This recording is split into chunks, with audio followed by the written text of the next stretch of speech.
उत्तर प्रदेश सरकार के बीच सब कुछ ठीक नहीं चल रहा। बता दें, उत्तर प्रदेश में मुख्यमंत्री योगी आदित्यनाथ और डिप्टी सीएम केशव प्रसाद मौर्य के बीच लंबे समय से तनातनी की खबरें आती रही हैं।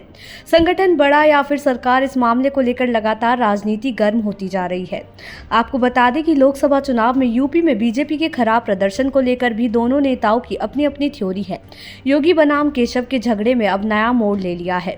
विवादों की कड़ी में ताज़ा मामला है आउटसोर्सिंग में आरक्षण ना लागू करने का। बीजेपी की सहयोगी पार्टी अपना दल की अध्यक्ष अनुप्रिया पटेल ने पहले ही ये मुद्दा उठाया था। उन्होंने इस बात पर सीएम योगी को चिट्ठी भी लिखी थी। यह आरोप लगे थे कि योगी राज में कॉन्ट्रैक्ट वाली नौकरी में पिछड़ों और दलितों को आरक्षण नहीं दिया जा रहा है। वहीं केशव प्रसाद मौर्य कैंप का दावा है कि चुनाव से पहले ही वो इस खतरे को भांप गए थे। उनकी तरफ से यूपी सरकार से कई बार जानकारी मांगी गई थी।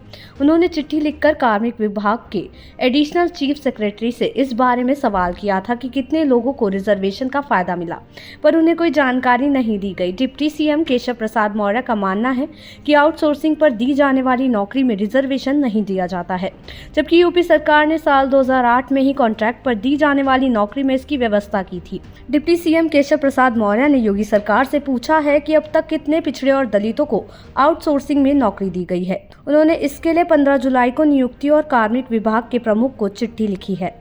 इस मामले में सबसे दिलचस्प ये है कि बीजेपी के सहयोगी दल निषाद पार्टी के अध्यक्ष संजय निषाद तो केशव मौर्य को पिछड़ों का सबसे बड़ा नेता बता चुके हैं।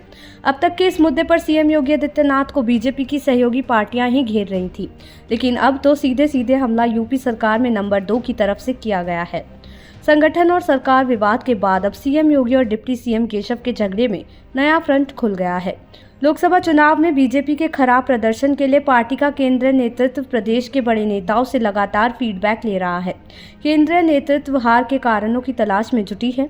अब तक जो फीडबैक सामने आए हैं उसके मुताबिक पिछड़े और दलितों का पार्टी से मोह भंग हो जाना भी बड़ी वजह है। देश दुनिया की ऐसी ही तमाम खबरों के लिए देखते रहें समय डिजिटल।